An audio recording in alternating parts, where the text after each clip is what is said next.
Halo semua, perkenalkan nama saya Asep Bino Camali. Saya adalah mahasiswa dari BINUS Online di jurusan Teknik Informatika. Pada kesempatan kali ini, saya akan membuat video pembelajaran mengenai metode Gauss-Jordan. Apa itu Gauss-Jordan? Bagaimana cara melakukan perhitungan dengan metode Gauss-Jordan, serta cara mengimplementasikan metode Gauss-Jordan dalam keilmuan teknik informatika. Semoga penjelasan saya dapat dipahami dengan baik. Terima kasih.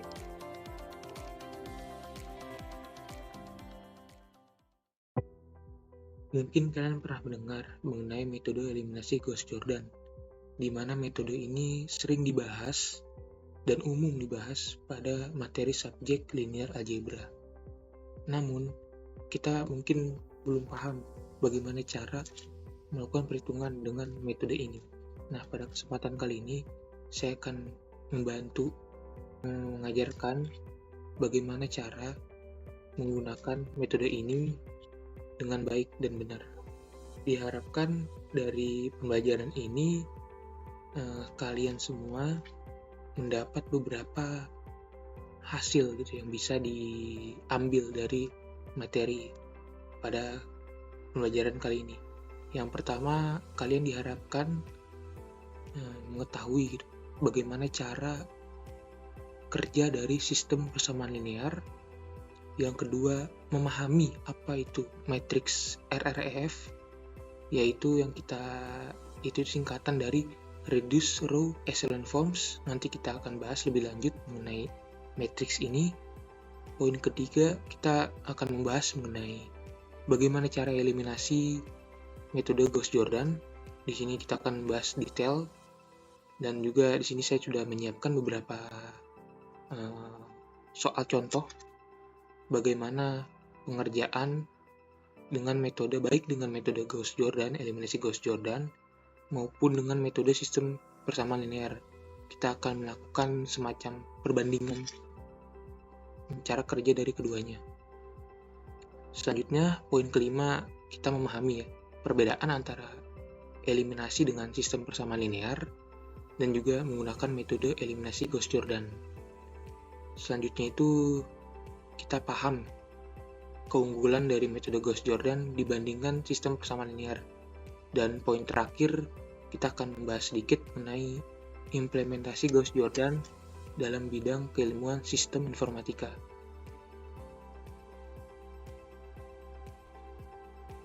Sebelum membahas lebih jauh mengenai metode eliminasi Gauss-Jordan, di sini saya ingin mereview sedikit mengenai sistem persamaan linear.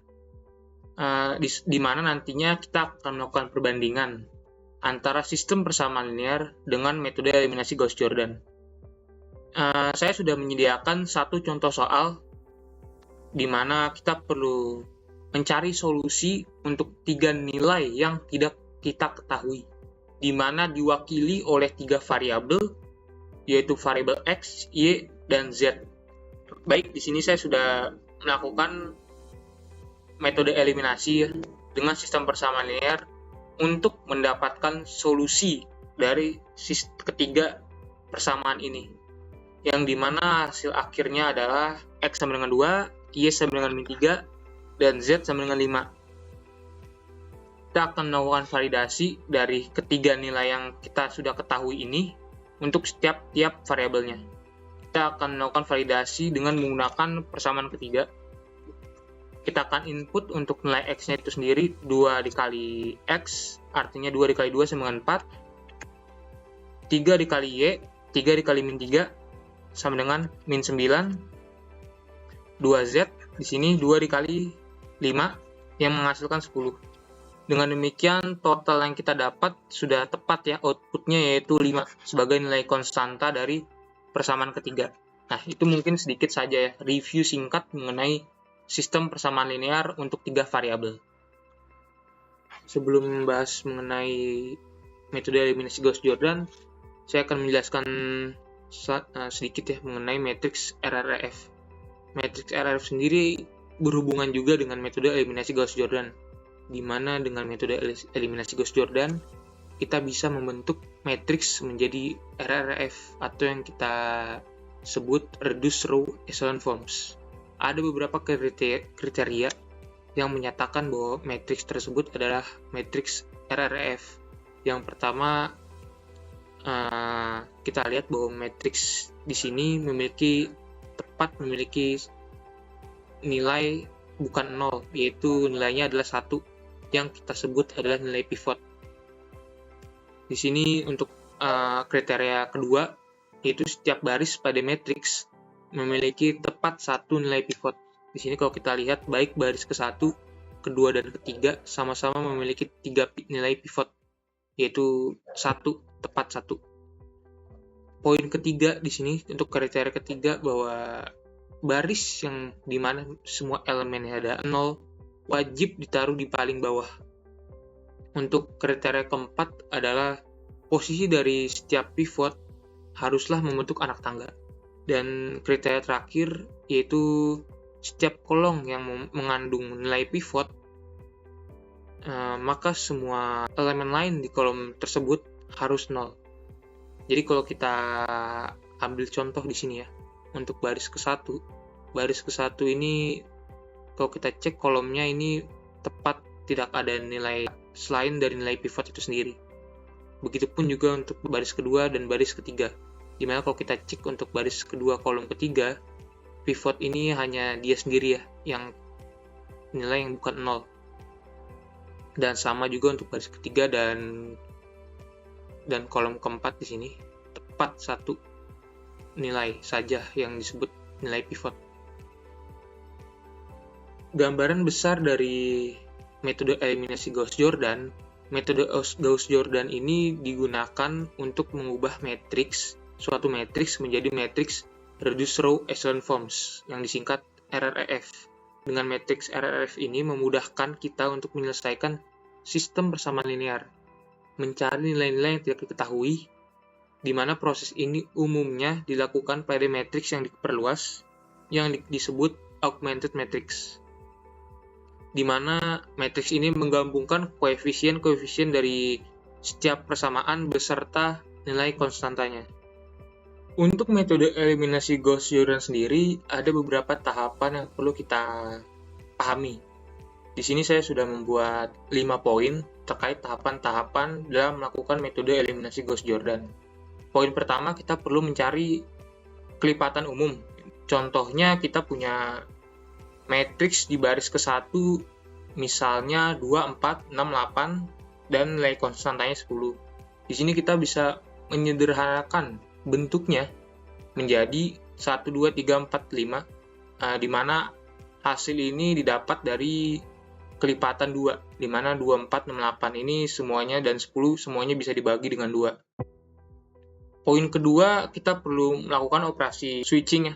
Artinya kita perlu menukarkan posisi antara baris yang ada pada matriks, di mana baris pertama yang memiliki kondisi, di sini kondisinya jika baris ke-1 kolom pertama bukanlah nilai pivot, maka kita perlu menukar posisinya dengan baris dan kolom yang dimana kolom pertamanya itu memiliki nilai pivot yang sama dengan 1. Untuk yang poin ketiga, kita perlu memastikan bahwa kondisi dari baris ke-1 kolom ke-1 tepat memiliki hanya 1 nilai pivot, yaitu nilainya 1. Di sini menunjukkan bahwa matriks tersebut sudah memenuhi kondisi reduced row echelon forms. Poin keempat, kita perlu memastikan bahwa setiap kolom pivot yang ada pada matriks tepat memiliki 1 nilai non-zero value, yaitu nilai pivot itu sendiri. Dan untuk yang terakhir, tahap 5, kita perlu mengulang tahapan dari kedua hingga kelima, hingga matriks menjadi matriks berbentuk RREF.